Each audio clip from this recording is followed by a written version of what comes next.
예, 반갑습니다. 김원입니다. 자, 추석 연휴가 끝나자마자 시장이 어제 큰 폭으로 좀 밀었기 때문에 여러분들 그 마음이 좀 무거우실 거라고 생각되는데요.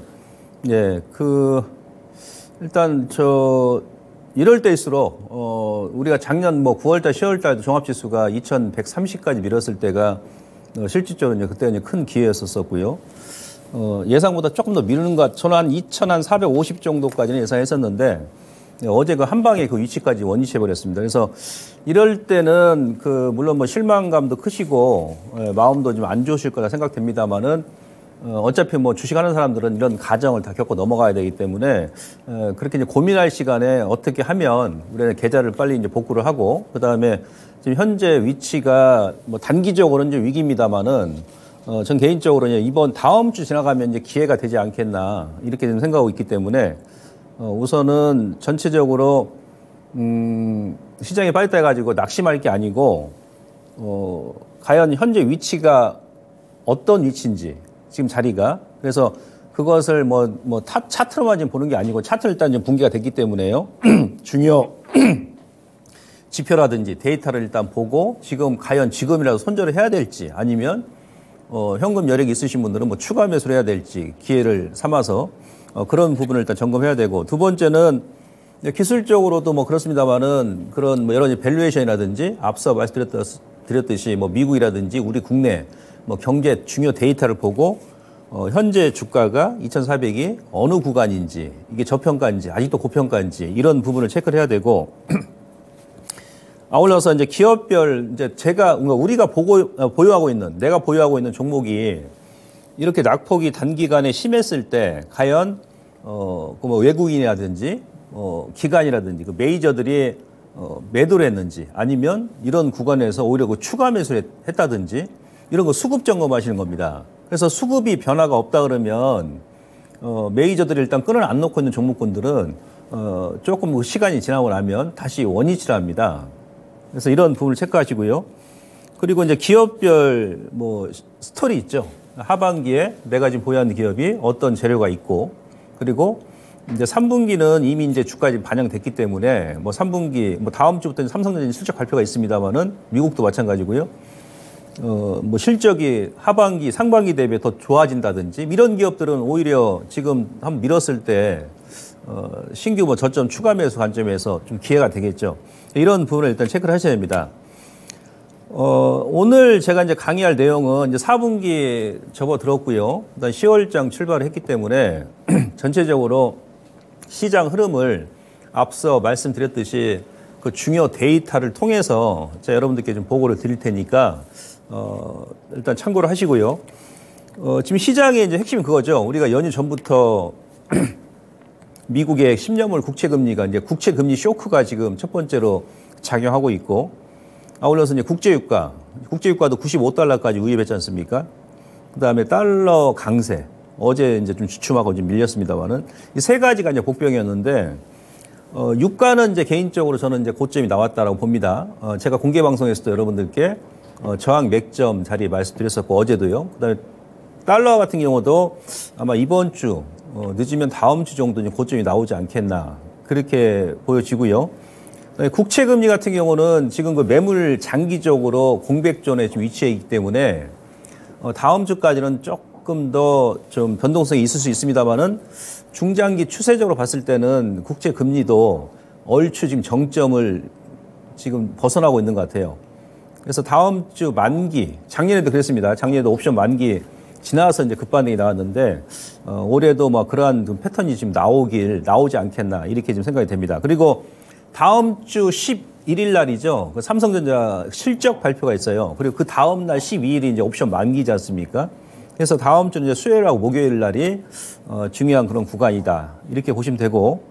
자, 오늘 그래서 제가 이제 강의 제목은 셀 클라이맥스 구간, 바이 앤 홀드 전략이다.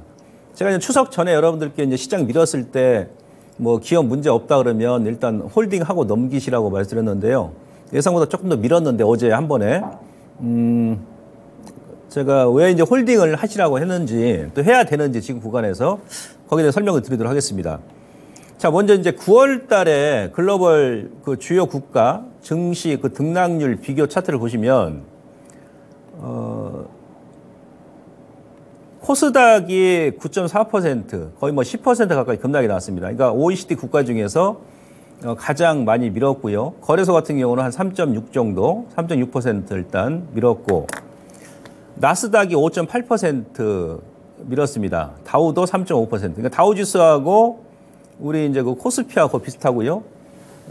유럽 주가 같은 경우도 독일이 한 3.5니까 거의 뭐 대동소이합니다. 일본 니케이도 마찬가지고. 여기서 이제 그 코스닥이 이제 문제인데, 코스닥 같은 경우는 이따 제가 또 다시 부연 설명 드리겠습니다만은, 실질적으로는 전체 지수 하락 대비해서 에코프로하고 에코프로 BM이 예상을 뒤엎고 좀 더 누르면서 전체 코스닥 지수 대비해서 한 40% 이상 끌어내리는 효과가 있거든요. 그러니까 에코프로하고 에코프로 BM이 9월 달에 9월 달에 에코프로가 더 밀었습니다. 에코프로 BM보다도 에코프로가 30% 조금 넘게 하락이 나왔고, 에코프로 BM 같은 경우는 한 27, 8% 밀었거든요. 그러니까 시총 두 종목이 이제 상위 종목이다 보니까 전체 코스닥 지수를 많이 끌어내리는 그런 역할을 했다 이렇게 보시면 돼요. 그 종목 아니었으면 우리 같은 경우도 뭐 나스닥 하락 정도의 수준 정도, 한 5 내지 한 6% 전체 지수가 그 정도 하락이 나왔을 텐데, 그 에코프로 그 상위 두 종목 때문에 거의 10% 가까이 밀었다. 자, 여기서 이제 중요한 것은 뭐냐면, 우리가 통상적으로 월간 기준했을 때, 이 시장이 이제 약세장 진입이다. 라고 할 때 우리가 이제 평가를 할 때는 어떤 걸 보냐면, 월간 기준했을 때 마이너스 10% 밀었을 때, 그 뭐 코스피가 됐던, 코스닥이 됐던, 이제 약세장 진입이다. 이렇게 보통 얘기를 하거든요. 물론 이제 미국 같은 경우는 그렇지가 않죠. 다우는 3.5%, 나스닥 5.8%. 코스피도 3.6이죠. 그러니까 이제 기술적 조정 정도 일단 이렇게 해석하고, 기술적 조정보다 약간 예상보다 좀 깊게 밀었다. 그 정도. 근데 코스닥 같은 경우도 이제 9.4입니다만은, 앞서 제가 설명드렸습니다만은, 2차 전지 그 대표 종목군들 주가 하락 때문에 실질적으로 이제 밀었기 때문에, 실질적으로 이제 근본적으로 이제 중장기적으로 약세장 진입이 아니다. 저는 그렇게 지금 보고 있습니다. 그리고 이제 10월 같은 경우는 전반적으로 시장이 9월, 8월 대비해서 상당히 좋게 진행이, 과거 데이터를 보더라도 좋게 진행이 됐기 때문에 월추, 앞서 제가 오늘 그 강의 주제 제목대로 지금 이제 셀 클라이맥스 구간이 아닌가 이렇게 좀 판단이 됩니다. 자, 그 다음 이제 그림 보시면, 코스피는 이제 뭐 고만고만하니까요. 이제 코스닥 업종별 차트를 제가 보여드리도록 하겠습니다. 9월 달에 코스닥 주요 업종별 등락률 비교 차트를 보시면, 전체 코스닥 종합지수는 9.4% 앞서 말씀드렸듯이 밀었고요.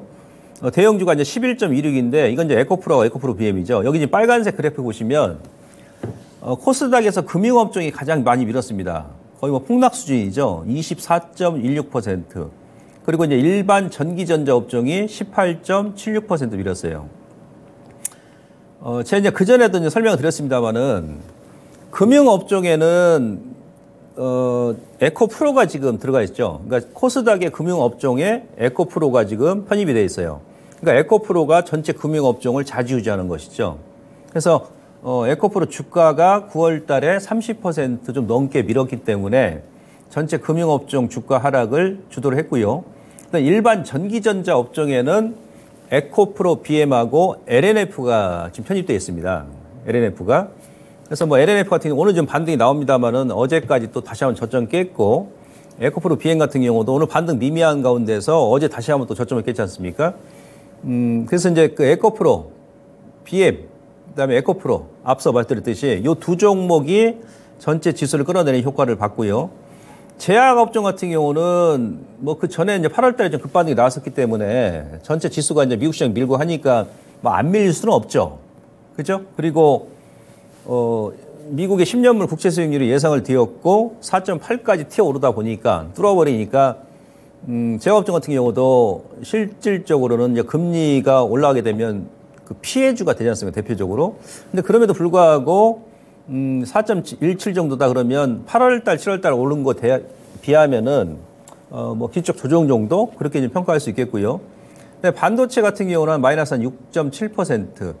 반도체 같은 경우가 사실은 그 나스닥이 한 6% 조금 안 되게 밀었잖아요. 그러니까 거의 이제, 나스닥 그 밀린 폭보다 조금 이제 그 상회하는 수준 정도? 그러니까 나스닥하고 거의 이제 비슷하다. 그렇게 보시면 될 것 같습니다. 전체적으로 9월 달에 시장이 코스닥이 상대적으로 많이 밀었는데 그 주범은 바로 상위 시총 1위, 2위 에코프로 BM 때 밀어서 실질적으로는 9.4% 밀었습니다만은 나스닥 밀린 정도 수준. 그러니까 전체적으로 이제 10% 이상 그 지수 자체가 빠지지 않았기 때문에 아직은 이게 약세장 전환 신호가 될 수가 없다. 이렇게 여러분들께서 이해를 하시면 될 것 같습니다. 자, 그러면 앞서 제가 설명드렸듯이 지금 현재 시장의 가장 문제점은 이제 국채죠. 예, 10년물 국채 수익률인데, 이거는 제가 그 어제 이제 공개 방송에서도 여러분들께 설명드렸습니다만은, 지금 어제 오늘은 좀 꺾이는 추입니다. 원래 그 월가에서도 지난달 기준했을 때는 국채 수익률이 한 4.5% 내지 한 4.6 정도 치고 오를 수 있다. 거기가 이제 상한선을 생각했었거든요. 근데 뭐 연휴 동안 그 4.8%까지 치고 올라가 버리니까 뚫어버리니까 거기서 뭐 미국도 그랬고 우리 시장도 단기 이제 충격이 나온 것이죠. 그 장기로 이제 봤을 때는요, 이게 장기 미국의 10년물 국채 수익률 장기 로그 핵심 추세도입니다. 지금 현재 여기 4.8 정도 아니면 뭐 4.9 정도 가까이 그저께 기준했을 때는 치고 올라섰었는데 여기가 이제 매물 공백존이에요. 그러니까 우리가 주식도 마찬가지예요. LG화학 같은 경우가 제가 그 추석 전에 핵심 노고 차트 보여드리면서 이제 그 지지맥점 장기, 예, 그 포크 이론 상으로 봤을 때는 그 차트 제가 한번 보여드렸었는데, 근데 거기가 이제 또 매물 공백존이거든요. 그러니까 구정 전에 LG화학이 거기서 1차 아래 꼬리 추고 한 2, 3일 더 밀고 오늘 또 이제 한 6, 7% 장중에 한 급반등이 나왔지 않습니까?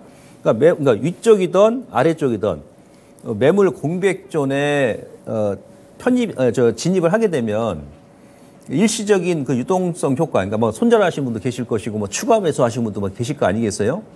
그게 이제 7월 24일 날 2차 전지가 이제 치고 올라갔을 때 이제 그런 현상이었는데, 지금 10년물 국채 수익률도 이제 그런 구간이라는 얘기죠. 이 레인지 안에 지금 들어왔다는 얘기예요.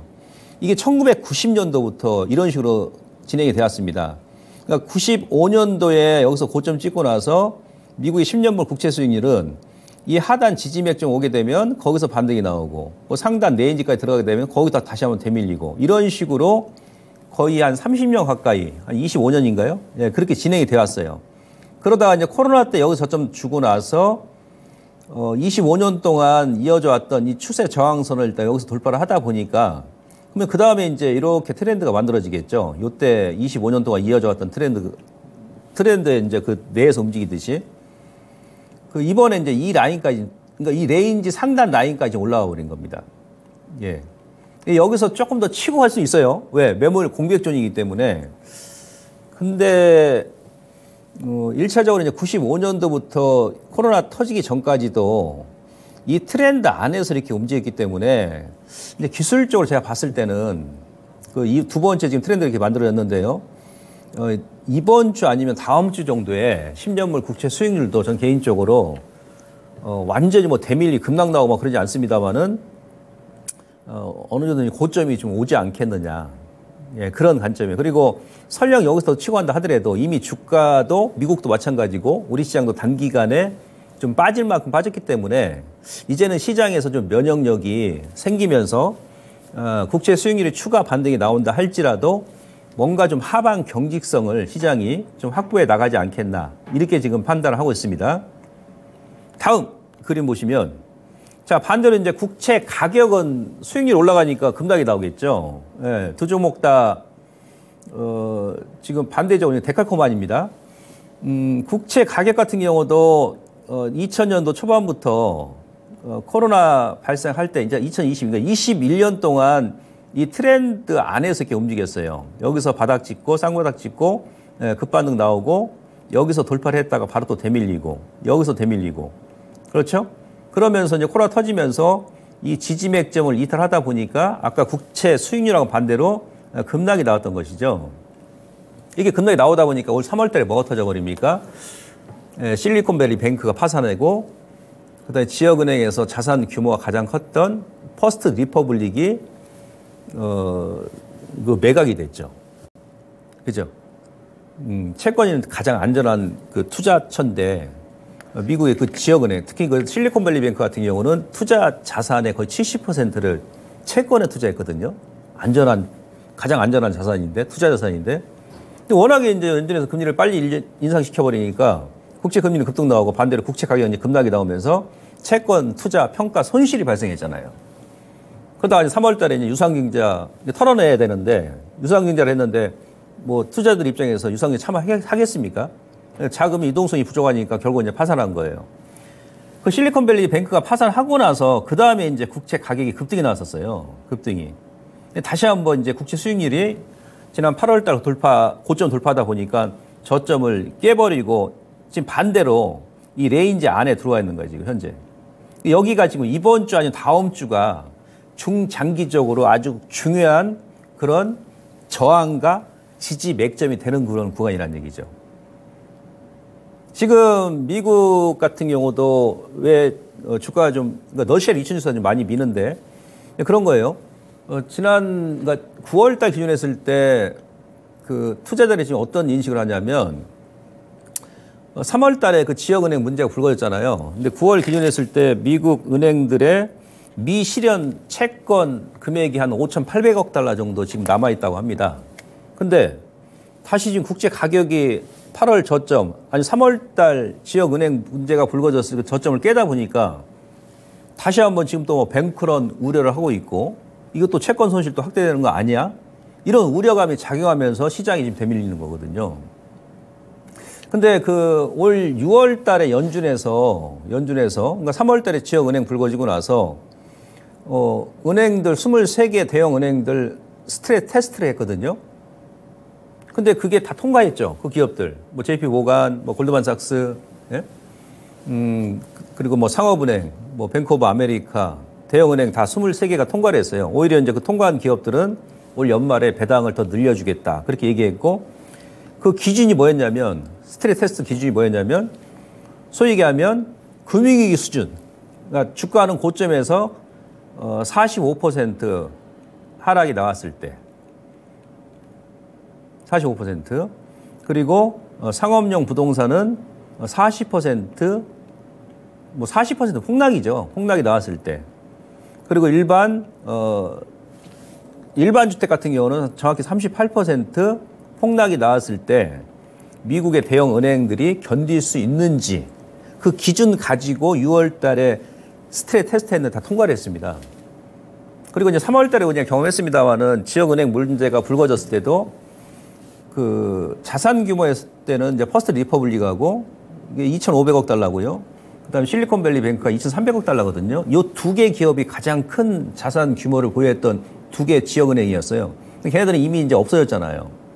나머지 이제 지역은행 같은 경우는 설령 뭐 문제가 생긴다 하더라도 자산 규모가 크지 않기 때문에 뭐 특별한 문제는 없을 거로 보는데 단지 앞서 말씀드렸듯이 그러한 경험이 있기 때문에 지금 국채 금리가 치고 올라가다 보니까 시장에서 좀 우려를 하고 있더라. 이렇게 여러분들께 이해하시면 되는데 일단 그 가격, 국채 가격하고 국채 수익률은 장기 저항과 지지 구간에 지금 진입돼 있다. 그래서 다음 주에 뭔가 시장이 변화가 나올 가능성이 높다. 이렇게 여러분들께 이해를 하시면 될 것 같습니다. 자, 그리고 이제 뭐가 문제입니까? 이것도 이제 보시죠. 자, 유로존 같은 경우도 뭐 독일도 마찬가지, 프랑스, 영국도 마찬가지고 연휴 동안 그 10년물 국채 수익률이 많이 급등이 나왔었죠. 근데 이거는 이제 유로존 통합 10년물 국채 수익률 차트입니다. 유로존 전체 통합. 지금 3점 요번에 한 2까지 갔었죠. 근데 유로존 같은 경우도 10년물 국채 수익률 통합 로고 핵심 차트 보시면 1998년도, 99년도부터 이 트렌드에 맞게 움직였어요. 여기서 고점 나오고 나서 여기서 얻어맞고. 그죠? 그리고 2007년도, 2008년도 요 금융위기 때 여기서 얻어맞고 다시 한번 되밀리고. 이 트렌드에서 또 반등이 나오죠. 이런 식으로 지금 움직였다는 얘기입니다. 그렇죠. 그리고 이제 2014년도에 이 라인을 이제 이탈하면서 여기서부터 다시 이제 계속 국채 수익률이 이제 급락이 나왔는데 그 두 번째 또 트렌드에 맞게 지금 움직였어요. 코로나 때 여기서 저점 주고 나서 다시 한번 이 중간 트렌드 돌파하다 보니까 그 마디만큼 상승이 나왔는데요. 아까 미국과 더불어서 유로존 통합 10년물 국채 수익률 차트 보게 되면 얘도 마찬가지입니다. 그러니까 1999년이니까 거의 한 23년? 22년, 24년. 여기가 지금 현재 위치가, 그러니까 이번 주, 다음 주 현재 위치가 24년 장기 추세 저항 구간이라는 얘기예요. 물론 뭐 돌파할 수도 있겠죠. 그러나 이 장기 저항선은 돌파를 한번 살짝 한다 하더라도 순간적으로 다시 한번 되밀리는 경우가 상당히 많습니다. 기술적으로, 확률적으로. 그래서 아까 미국과 더불어가지고 그 유로존 같은 경우도 채권 그 금리가 이번 주 아니면 조금 더 늦어진다면 다음 주가 장기 저항 맥전에 진입하는 그런 구간이어서 뭔가 이제 시장의 변화가 다음 주 만기 전후에 좀 나타나지 않겠나. 그게 이제 부정적인 것이 아니고 저는 이제 긍정적으로 좀 보고 있다는 얘기예요. 자, 그다음에 이제 복병이 이제 달러와 강세죠. 달러 강세. 달러 같은 경우도 그 어제 미국이 그 ADP 물론 이제 주말에 이제 전체 고용 보고서 또 이제 나옵니다만은 이번 주말에 ADP 민간 고용 보고서가 어제 나왔는데 예상치보다 고용 인원이 원래 그 시장 예상치가 15만 명 그 정도 예상했어요. 뭐 8만 9천 명 많이 줄었습니다. 그래서 이제 어제 미국 시장이 반등이 나왔던 것이고 그러다 보니까는 이제 어제 국채 수익률도 좀 낮아지고 달러도 흔들렸죠. 달러 인덱스 같은 경우도 작년에 여러분들 그 9월달, 10월달에요. 이따 제가 뭐 부연 설명 드리겠습니다만은 자 작년 9월달, 10월달이 미국 나스닥 다우 같은 경우도 엄청 빠졌지 않습니까? 그때 달러 같은 경우가 달러 인덱스가 114까지 치고 올라갔었어요. 114. 지금 현재는 이제 106까지 갔죠. 그저께 107까지 올라왔다가 어제 그저께 약간 주춤했던 이유가 그러니까 작년 고점 대비해가지고 이 주봉 봤을 때는 추세 저항선 여기에 상당히 매물이 강한 그런 구간이에요. 예, 달러 인덱스 차트 보시면 그래 주봉 기준 했을 때는 지금 이번 주까지 12주 연속 계속 지금 올랐습니다. 12주. 통상적으로 한 10주 정도 오르면 이제 방향이 또 이제 바뀌는 방향, 그러니까 역방향이 나오거든요. 뭐 조정이 나온다든지. 예, 그렇게 되는데 이번에 좀 특이하죠. 12주. 뭐 내일이야 일단 봐야 되겠습니다만 내일 뭐 음봉 나올 수도 있는 것이고 그러면 다음 주가 이제 변곡이죠. 달러 인덱스도. 저는 개인적으로 치고한다기보다도 주말에 이제 발표하는 이제 고용 보고서 이제 관건인데 예, 고용 지표가 좀 안 좋게 나온다 예상보다 그러면 달러도 좀 한풀 좀 꺾이는 그런 모습이 나올 수 있습니다. 그래서 어제 저는 개인적으로 우리 원달러 환율이 16원이 급등이 나왔었는데요. 우리 원달러 환율이 저는 개인적으로 어제 좀 고점이 이제 나온 게 아닌가. 어제 갭상승으로 나오고 나서 오늘 소멸기이 나왔죠. 어제 오른 만큼 장중에 16원 급락이 나왔는데 환율이 일단 고점이 나왔다 그러면 주가는 통상적으로 저점이 나오잖아요. 작년에 그랬지 않습니까? 달러 인덱스가 고점 나왔을 때 미국 시장도 9월달, 10월달에 저점이 나왔었죠. 그렇게 이해하시면 될 것 같고 오늘은 제가 여러분들께 지금 앞서 말씀드렸듯이 지금 현재 위치가 시장이 단기적으로 예상보다 좀 많이 뺐기 때문에 어떤 위치인지 제가 설명을 드리고 보고를 드리는 겁니다. 예. 자, 그 다음에 이제 그림 보시면요. 이제 문제가 뭐였어요? 달러 강세였고, 근데 국제유가였잖아요. 국제유가 같은 경우도 어제 5% 급락이 나왔죠. 사우디에서 연말까지 감산을 한다 얘기했음에도 불구하고 유가 급락이 나왔습니다. 어제 미국의 ADP 민간 고용보고서 안 좋게 나오다 보니까 이것도 이제 경기 침체 아니야? 거기다가 또 국채 금리가 지금 시장 예상치였던 4.5, 4.6을 치고 올라가다 보니까 지금 미국의 30년 만기 모기지 대출 금리도 어제 기준했을 때 한 7.67 정도가 올라왔어요. 2001년도, 2002년도 IT 버블 때 2000년도, 2001년도 그 당시에 미국의 30년 만기 모기지 대출 금리가 8%를 약간 넘는 수준이었거든요. 그러니까 어찌 보면 2000년, 그러니까 23년 만에 모기지 대출 금리도 지금 최고치를 기록하고 있는 겁니다. 그러다 보니까는 이거 소비자들 입장에서는 돈 벌어가지고 다 이자 내는데 다 쓰는 거 아니야? 그러다 보면 이제 다른 쪽에 소비가 안 되니까 경기가 또 둔화되고 더 나아가서는 또 침체되는 거 아니야? 이런 우려감이 좀 작용하는 거예요. 그런 가운데 국제유가가 더 올라가겠습니까? 그러니까 어제 유가 밀린 것도 물론 이번에 올린 것은 그 8월 달에 9월 초인가요? 사우디에서 100만 배럴 감산한다는 얘기 있었었고 러시아하고 합의해가지고 러시아는 30만 배럴 감산한다고 그랬잖아요. 그리고 사실은 그것보다 이제 더 근본적인 영향이 뭐였냐면 6월 달까지 미국, 그러니까 작년에 국제유가가 막 130달러 올라가고 원자재가 급등 나오고 뭐 천연가스 같은 경우도 작년 10월 대비해서 지금 한 5분의 1 수준으로 빠졌잖아요. 모든 원자재가 올라가고 유가가 올라가니까 미국에서 전략 비축률을 방출했어요. 그동안 계속. 물가 잡으려고. 아시겠죠? 미국에서 작년에 뭐 국제유가가 막 130달러 올라가니까 전략 비축률을 계속 방출하면서 그게 언제 끝났냐면은 6월 달에 끝났어요. 그러니까 6월부터, 그러니까 7월부터는 미국의 전략 비축률을 방출을 이제 안 합니다. 그러다 보니까 어떻게 됩니까? 유가가 상승이 나오겠죠. 예, 그런 영향도 좀 많이 있다고 봐요. 만약에요, 이번 주에 미국의 고용보고서가 좀 안 좋게 나온다 그러면 또 시장도 급반등 나오겠죠? 미국도 빅테크로 위주로 해가지고. 그리고 그러면 또 유가 같은 경우도 약간 수요 둔화 우려감 때문에 추가적인 하락이 나올 가능성이 높다는 얘기죠. 그러니까 기술적으로 보더라도 국제유가가 그러니까 추석 전에, 연휴 전에 작년 고점 대비해가지고 딱 저항 구간이었으면 저항 구간. 최근에 그 시장이 충격을 받는 이유가 뭐냐면 더 큰 충격을 받는 이유. 물론 채권 금리가 올라가서 기업들이 또 이제 자본 조달을 잘 못하게 생겼으니까 우려감 때문에 이제 주가 빠진 것도 있습니다만은 원래 이게 유가가 올라가게 되면은 달러화가 약세 전환되는 게 정상이죠. 유로화는 강세 전환되고. 그죠? 우리나라 같은 경우도 국제유가가 이렇게 올라가는 구간에서는 달러가 약세 전환되니까 원화가 강세 전환되면서 유가가 오른다 하더라도 우리 돈 가치가 올라가니까 수입할 때 어느 정도 유가가 올라가도 상쇄해주는 그런 효과가 있잖아요. 근데 이번에는 유가는 거의 100% 달러로 결제하니까 유가도 오르고 달러 강세 전환 되다 보니까 상대적으로 원화는 1340원까지 치고 올라가고 그러다 보니까는 국제유가 지금 현재 우리가 실질적으로 여러분들 불과 이제 2달 전까지 하더라도 주유소에서 우리가 휘발유 넣게 되면은 1리터에 비싸봐야 1,700원? 1,600 몇십 원 됐어요. 여름에. 예. 6월달, 7월달 초중순까지. 근데 지금 1,800원 다 넘죠. 비싼 데는 1,900원. 고속도로 휴게소도 보니까 거의 1,900원 수준입니다.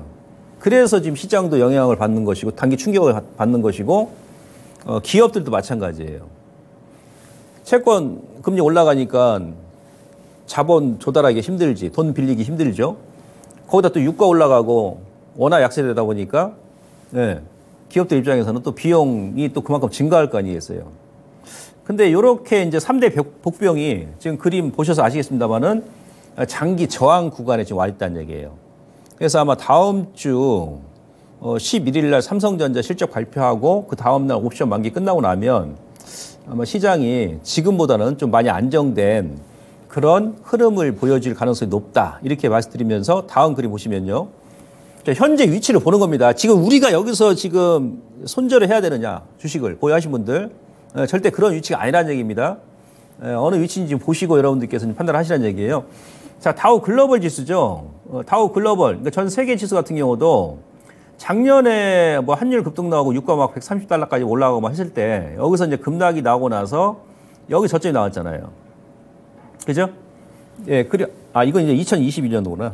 코로나 때 이제 급락 나오고 저점 주고 나서 작년 이제 8월, 9월 달도 이 추세 지수를 안 깼어요. 코로나 때 저점 주고 나서 이렇게 이어져 오고 나서 그 3월 달에 미국의 지역은행 불거졌을 때도 사실 이 레인지 안으로 안 들어왔거든요. 물론 그때는 이제 빅테크 관련 종목들이 상당히 좀 강세였으니까 그런 부분도 있습니다만은 어제 미국이 이제 반등 나왔던 자리가 바로 이 자리입니다. 이 자리. 그러니까 지금 현재 기술적으로 봤을 때는 작년에 이제 2022년도 1월 달에 고점 주고 나서 계속 되밀리고 작년 9월 달, 10월 달 저점 주고 나서 이런 식으로 이제 우상향 기조로 찌글찌글 올라오다가 한 번 더 밀었는데 작년 9월 달, 10월 달 그 지지 맥점까지 왔다는 얘기죠. 그러니까 이미 이제 단기적으로도 미국도 지금 빠질 만큼 빠져. 왜냐면 9월 달에 나스닥이 앞서 제가 그래서 미리 이제 그 그래프를 보여드렸던 것이 거의 한 6% 가까이 밀었잖아요. 그리고 8월 달도 빠졌었잖아요.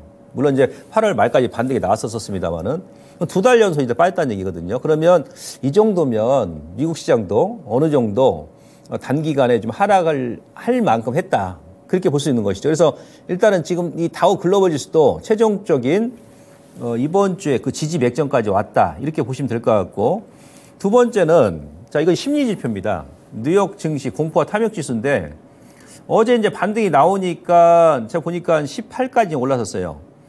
근데 이것도 이제 왜냐하면 제가 지금 미국 관련 지표를 이렇게 가져온 것이 그동안 과거 데이터를 통해 제가 봤을 때는 이런 지표가 확률적으로 상당히 많이 맞았거든요. 고점과 저점을. 그래서 제가 이제 좀 추려서 가장 잘 맞는 지표를 지금 가져온 겁니다. 지금 극심한 공포 구간이죠. 그러니까 50 이상이다 한 70 정도까지 가게 되면 이거 타임라인으로 보시면은 보통 70 이상까지 가게 되면은 여기는 이제 탐욕 구간이에요. 탐욕 구간. 네, 3년 동안 이제 그래 왔습니다.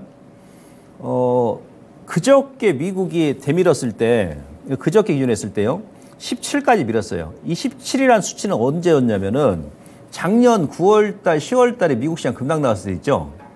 아까 제가 달러 인덱스 차트, 달러 인덱스가 막 114까지 치서 오르고 국제유가는 130달러 돌파했었고 막 그랬을 때, 그리고 이제 그 시기에 또 미국에서 연준에서 금리를 본격적으로 막 빅스텝이다, 자이언트 스텝이다 얘기하면서 막 올렸을 때, 소비자 물가지수는 막 8% 육박했을 때, 그때 막 주가는 급락 나왔던 거 아닙니까? 그때 이 구간이 16이었어요. 16까지 빠졌었습니다. 이번에 그저께 17까지 빠져버린 거예요. 그러니까 원위치한 거지, 이 지표상으로는. 제가 이제 경험적으로 보게 되면요, 이 정도 만약에 빠진다 그러면 10년 지표상으로 월추 이제 거의 확률적으로 80% 이상은 저점이 나옵니다. 지금까지 데이터상으로 봤을 때는. 자, 이 부분을 참고하시고, 다음. 그 다음에 또 우리가 이제 뭘 봐야 되냐면, 이제 뉴욕 증시 그 200일선을 넘는 종목 비율 차트를 봐야 되겠죠. 그러니까 이제 200일선 아래에 있다 그러면은 이제 그만큼 하락 종목수가 많이, 200일선이라는 것은 중장기 이평선이거든요.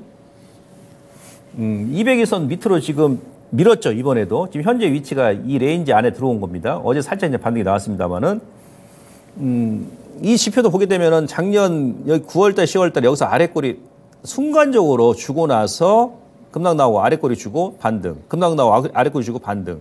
그러면서 이제 이런 식으로 이제 이어져 왔던 겁니다. 그러면서 추세 저항선 얻어맞고 계속 밀었고, 그 중간중간에 이제 3월 달에 지역은행 문제 불거졌을 때도 밀고 반등 나오고 밀고 반등 나오고 그랬어요. 지난 그 8월 달에 밀었을 때도 여기서 순간적으로 밀었다가 이 추세 지지 맥점에서 아래꼬리 주고 반등 나오고 8월 말까지 반등 주고 다시 한번 대밀인 건데 지금 현재는 이 레인지 안으로 들어와 있습니다. 근데 올 3월하고 작년 뭐 9월 달, 10월 달에 뭐 여러 가지 경제 지표, 뭐 우리뿐만이 아니고 미국 기준으로 했을 때 그 당시에 이제 그 뭐 국제 정세, 주변 상황까지 고려했을 때는 제가 보건대는 그보다는 지금 더 큰 악재가 있는 구간이 아니거든요. 예. 그래서 이제 그런 부분을 고려한다라면 200일선을 넘는 종목 비율 차트 상으로도 지금 이제 저점 구간에 거의 그 다다르지 않았나 이렇게 지금 판단을 제가 하고 있습니다. 자, 조금 좀 빠르게 가겠습니다. 자, 그리고 이제 넘어와서 우리가 이제 뭘 봐야 되냐면 요걸부터 제가 설명드릴게요.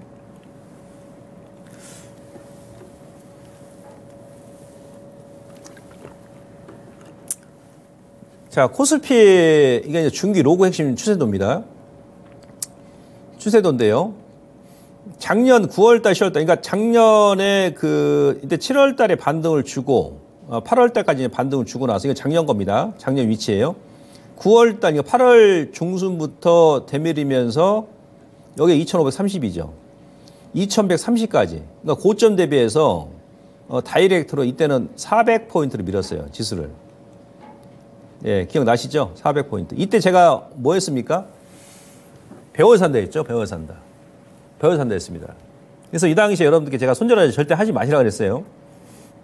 그러나서 쌍바닥 주고 나서 코스피 기준으로 했을 때 10월 만기 때 있죠. 옵션 만기. 그러니까 다음 주가 또 올해는 다음 주 12일 목요일 만기지 않습니까? 만기를 기점에 또 급반등이 나와서 400포인트. 자, 지금 현재 위치입니다. 현재 어저께 코스피가 그러니까 작년 9월달, 10월달 급락 나왔던 이 구간 저점을 기준해 가지고 그다음 1월달에 또 밀었을 때 여기서 또 터닝 나왔잖아요. 급반등이. 그러면 이 트렌드가 만들어진 거죠. 여기서 얻어맞고 여기서 얻어맞고. 제가 여러분들께 6월달부터 8월달까지 코스피 지수가 3분기에는 2650을 못 간다 그랬잖아요. 그죠? 여러 가지 이유를 제가 말씀드리면서 기술적으로 이런 자리였었고.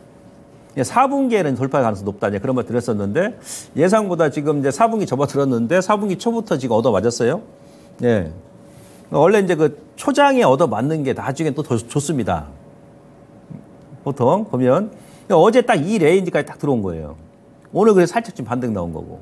이제 기술적으로는 코스피 기준으로 했을 때는 이제 중기 지지 맥점까지 왔죠. 근데 현재 위치가 코스피 200 지수 밸류에이션 측면으로 보게 되면 선행포가 지금 10.58입니다. PBR은 0.86이에요. 밸류에이션 기준으로 보더라도 이 정도다 그러면은 물릴 자리 아닙니다. 예? 지수 기준으로 했을 때. 종목별로 약간 상이하겠죠. 근데 전체적으로 봤을 때는 이 정도 기준이다 그러면 물릴 자리 아니에요. 근데 여기서 제가 여러분들께 드리고 싶은 말씀은 뭐냐면 이걸 제가 드리고 싶은 거예요.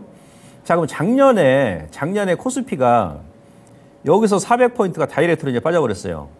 근데 잠깐 여기서 이제 한 보름 정도 박스권 왔다 갔다 하다가 다시 400포인트, 2,500을 그냥 바로 살려버렸죠. 한 방에. 이게 무슨 얘기냐면 작년에 그 악조건 속에서도 코스피가 2,500 미만은 허용을 안 하겠다는 의미예요. 그것도 연말에 이제 연말 효과 때문에 뚝 밀었다가 다시 한번 연초에 급반등 시키면서 그동안 2,500 위에서 놀았지 않습니까? 이 얘기 무슨 얘기냐? 아하. 이 코스피가 작년 10월달, 9월달 제가 그런 말 드렸습니다. 2,500 이하는 너무 저평가이기 때문에 이거 오래 머무는 그런 구간이 아니다. 근데 작년 같은 경우는 물가가 엄청 비쌌잖아요, 막. 근데도 그때 그냥 바로 2,500까지 살려버리셨어, 한 번에. 자, 그러면 작년하고 지금 올해하고 우리나라 경제 상황이라든지 여러 가지 정황을 미국도 마찬가지로 한번 비교를 한번 해보자는 얘기예요. 과연 작년과 올해 1년 만에 금리며 소비자 물가며 어떻게 변했는지 한번 보자고요. 자, 이 그림 보시면 미국 같은 경우는 이제 기준금리, 금리가 가장 중요하죠. 네, 연준 기준금리가 작년에는 9월달 기준했어요. 이게 9월 기준했을 때는 3.25였습니다. 자, 올해는 지금 얼마입니까? 지금 5.5죠. 뭐 다음 달에 또 인상할지 모르겠습니다만은 작년보다 지금 높잖아요. 근데 작년 같은 경우는 연준이 3.25고 이 당시에는 빅스텝, 자이언트 스텝 예면서 계속 금리 인상 막 했습니다. 0.5, 0.5, 0.5. 그러니까 시장에서는 막 7%까지 올릴 것이다. 뭐 지금도 그럽니다만은 얼마까지 오르는지를 몰랐어. 그러니까 주식에서 가장 안 좋은 악재가 뭐냐면 이 앞이 안 보일 때. 뭔가 이제 악재가 터져버리면 거기서 끝나버려요. 주식시장에서는. 근데 이게 이건 것 같기도 하고 저건 것 같기도 하고. 그러니까 안개 속 장세가 가장 안 좋은 거예요. 그러니까 작년 같은 경우는 미국이 9월달 기준일 때 금리가 3.25까지 올렸는데 과연 어디까지 올릴지 몰랐어. 그러니까 막 9월달, 10월달에 급락이 나와버린 거예요. 우리나라 같은 경우는 9월까지 한국은행 기준금리 3%였습니다. 근데 지금 올해는 3.5죠. 자, 그러면 지금 올해는요, 지금 현재 시점에서는 작년 같은 경우는 어디까지 올릴지 몰라. 왜? 물가가 언제 뭐 빠질지 모르니까. 근데 미국은 이제 막말로 한 번 더 올려봐야, 위쪽으로 한 번 더 올려봐야 이제 0.25입니다. 그럼 5.75가 되겠죠. 그럼 거의 끝나겠죠. 우리나라도 마찬가지예요. 1월 달에 3.5, 1월 달에 한 번 올리고 지금까지 동결로 왔잖아요. 한국은행에서 10개월 동안. 1월 달에 마지막 금리 인상이었지 않습니까? 그죠? 만약에 미국에서 이제 금리 인상 다음 달에 안 한다 그러면 우리도 이제 한국은행에서 이제 계속 동결로 갈 거란 얘기죠. 예, 이런 게 큰 차이가 있고, 그 다음에 소비자 물가지수 한번 볼까요? 소비자 물가지수 같은 경우가 작년에 10월 달에 미국이 7.7이었습니다. 헤드라인 소비자 물가지수가. 우리는 5.7이었어요. 근데 지금 어떻습니까? 자, 10월 기준으로 했을 때, 이거 9월이죠. 미국의 소비자 물가지수가 3.7입니다. 지난달에 발표한 게. 거의 4%포인트 지금 낮아졌지 않습니까? 그리고 우리나라 같은 경우는 오늘 지금 9월달 소비자 물가지수 발표했는데 3.7이 나왔죠. 그러니까 전월 대비해서 0.3%포인트 올라갔는데, 근데 작년 대비해서 우리나라 소비자 물가지수도 거의 한 2% 넘게 지금 하락이 나온 상태거든요. 자, 근데 한율 한번 볼까요? 한율 아까 제가 여러분들께 달러 인덱스 차트 보여드렸습니까? 작년 10월달, 9월달은 달러 인덱스가 114까지 치고 올라갔습니다. 우리나라 원달러 한율 같은 경우는 1,444원. 이때 막 1,450원, 뭐 1,500원 돌파한다 막 그랬거든요. 그러면서 한율 급등 나오면서 지금처럼 주가는 코스피 기준으로 했을 때 작년 9월 30날 2,130까지 밀었던 거예요. 자, 지금 이제 1,363원까지 갔죠. 어제 길준에 했을 때. 오늘 다시 또 이제 급락이 나왔습니다만은 달러 인덱스는 지금 106.7까지 갔었어요. 예. 경제 상황 자체 환율도 작년하고는 이제 근본적으로 많이 차이가 나지 않습니까? 좀 안정된 거고. 국제유가 같은 경우도 작년에 국제유가는 작년 10월 기준으로 했을 때는 거의 큰 차이는 없습니다. 작년 10월 달에 93달러 우리나라 기준으로 했을 때 지난 엊그저께 89달러까지 갔다가 연휴 때는 95달러까지 갔습니다만은 어제 또 5% 빠지면서 지금 85달러까지 날렸지 않습니까? 자, 그리고 제조업 PMI 우리 수출을 하는 국가니까 상당히 중요하죠. 미국 같은 경우는 작년에 좀 좋았습니다. 50.2 기준치 약간 위였고 올해는 이제 약간 작년보다 좀 안 좋았습니다. 근데 우리 같은 경우는 작년 10월 달에 48.2였는데 올해는 49.9. 연말 가게 되면은 제조업 PMI가 기준치인 50 이상을 지금 기록할 것으로 예측하고 있거든요. 그리고 이제 경기 선행지수 이것도 제가 지난 시간에 여러분 보여드렸지 않습니까? 작년에 그냥 경기 선행지수가 이제 10월 기준으로 했을 때는 이거는 이제 IMF에서 아니 OECD에서 발표한 경기 선행지수 기준이에요. 99였습니다. 우리는 99.2였었고. 근데 지금 미국이 현재 99.5고 우리 같은 경우는 99.5입니다. 근데 작년 같은 경우는 여기서 이렇게 뺐죠. 작년 10월 달에 여기서 이제 이게 경기 선행지수 이렇게 하락하는 지점이었어요. 이렇게 하락하는 지점에다가 올 4월 달부터 이렇게 터닝이 나온 거죠. 그죠? 예. 근데 이제 경기 선행지수 같은 경우 지금 이렇게 우리는 4월 달에 터닝 나와가지고 지금 우상향 기준 이렇게 유지하고 있거든요. 이 경기 선행지수도 한번 이게 방향을 잡으면 위쪽이든 아래쪽이든 보통 6개월, 1년이 가거든요. 이게 무슨 얘기냐면 작년하고는 근본적으로 우리나라 기업 실적도 마찬가지예요. 삼성전자 같은 경우 상반기 때 1분기 영업이익이 6천억, 2분기 6천억인데 다음 주에 발표 3분기 영업이익은 한 2조 원 넘고 4분기에 더 높아지고 내년 같은 경우는 영업이익 자체가 32조 원 정도 기록할 것으로 예측하고 있지 않습니까? 하이닉스도 내년에 다시 턴어라운드 되고 다른 뭐 자동차 부품주, 뭐 완성차도 마찬가지고. 그리고 또 이제 국제 정세를 보게 되면 작년에 이제 극동지역 전쟁이 발생했잖아요. 그죠? 우크라이나, 러시아. 그때 막 국제 곡물가 막 급등 나왔었죠. 국제 천연가스 어떻습니까? 지금보다도 3배 이상 높았어요. 지금 다 이거 안정되어 있는 상태고. 그리고 중국이 또 우리 중국 영향이 가장 크지 않습니까? 중국이 제로 코로나 정책 시행하면서 경제 활동을 아예 안 해버렸잖아요. 근데 올해 이제 경제 활동 재개했죠. 리오프닝. 작년 또 물가 올랐던 것은 공급망 병목 현상. 경제 활동 안 하니까 공장 다 가동을 중단시켜 버렸잖아.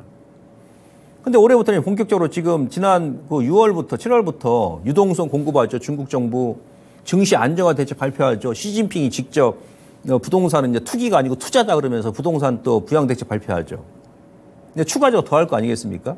그러면서 우리나라 한국 뭐 단체 관광도 일단 허용하고 작년 같은 경우는 반도체 자동차 생산 라인이 다 멈춰버렸지 않습니까?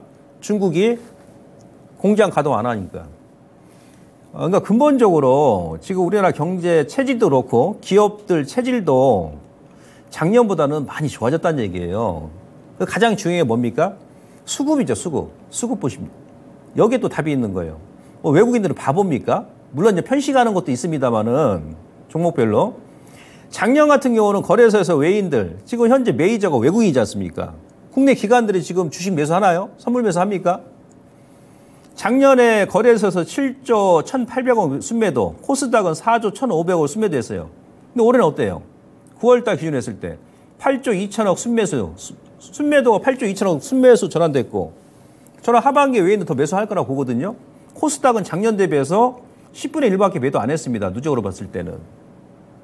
물론 이게 에코 쪽으로 자금 쏠린 것도 있고 삼성전자로 자금 쏠린 것도 있는데 그 뭐 일일이 기업별로 다 따질 수는 없고 전체적으로 봤을 때 그렇다는 얘기예요. 메이저가 지금 끊어 안 놓고 있지 않습니까? 기관 쪽도 작년보다는 매도 많이 안 했어요. 예. 개인 투자분들 같은 경우는 이제 거래소 매도했고 코스닥은 지금 9월 기준 했을 때 작년에 8조 6천, 작년 1년 기준 했을 때는 8조 6천억을 매수했는데 지난달까지 8조 3천억을 일단 매수했고 그러니까 지금 메이저가 수급에 끈을 안 놓고 있다. 외인들이. 작년하고는 수급적으로도 근본적으로 차이가 있다라는 관점이죠. 그래서 자 이거만 제가 설명드릴게요. 저 ADR 지표 기준으로 했을 때는 지금 저점이에요. 그러니까 지수가 막 흔들려도 이제 종목별로는 제가 봤을 때 크게 빠질 자리가 없다는 얘기죠. 60 초반까지 내려왔으면 특히 이제 코스닥 같은 경우 거래소도 마찬가지고 작년 10월 달에 ADR 지표가 9월 달 10월 달 그 급락 나오는 장에서도 400포인트 뺄 때도 55 중반까지 왔다가 여기서 급반등 나왔습니다. 작년 10월 달에 9월 달 10월 달에 67 그다음에 90대도 이번에 지금 60 초반까지 왔거든요. 이 정도면 여러분들께서 우리가 이제 주식하는 입장에서 어느 정도 이제 빠질 만큼 빠졌다. 이렇게 얘기하는 거고. 예. 그리고 이제 미국 같은 경우는 제가 4분기가 가장 많이 오른다 그랬죠. S&P가 1950년도 이후에 보게 되면 데이터 보시면. 근데 우리 시장도 마찬가지. 우리 시장은 미국보다 더 좋습니다. 작년에도 그랬습니다만은 8월달, 9월달 우리 시장이 가장 안 좋죠. 올해도 지금 그렇습니다. 이게 1998년도 IMF 때부터 올해까지인데 8월달, 9월달이 가장 안 좋고 10월달, 우리 같은 경우는 11월달이 가장 많이 올랐어요. 25년 동안 데이터 보게 되면 12월도 많이 올랐고 이게 또 언제로 넘어갑니까? 1월달로 또 넘어가죠. 그러니까 무슨 얘기냐? 우리 시장이 25년 동안 코스피는 10월부터 해가지고 11월이 가장 많이 올랐고 12월도 두 번째 많이 올랐고 1월달도 세 번째 많이 올랐다. 그러니까 지금은 그러니까 이 구간만 여러분들께서 다음 주까지 잘 인내하시면 예, 지금보다 호흡하기가 좋은 그런 시장이 올 것이다. 이렇게 보고 있고요. 정리를 드리자면 이겁니다. 중요 지표 데이터 정점을 지나가고 있다. 그다음에 요 세 개 복병 국채금리부터 해가지고 중장기 저항 구간 진입. 10년물 국채 수익률이 4.5 아니면 4.6 아래로 내려온다 그러면 그때 아마 지수가 저점이 나올 것 같아요. 저는 이거 체크하시고 저평가 구간이다. 현 구간은 바이앤홀드 전략이 합리적이다. 그래서 이왕 시장 빠진 거 다음 주까지 여러분들께서 좀 더 인내하시고 시장 변화를 좀 지켜보자라고 말씀드리면서 너무 걱정하지 마시고 기업에 문제가 없고 연말까지 가져갈 종목군들은 여러분들께서 그대로 좀 끌고 가는 전략 이렇게 제가 말씀드리면서 저는 마무리하고요. 다음 주에 다시 찾아뵙도록 하겠습니다. 고맙습니다.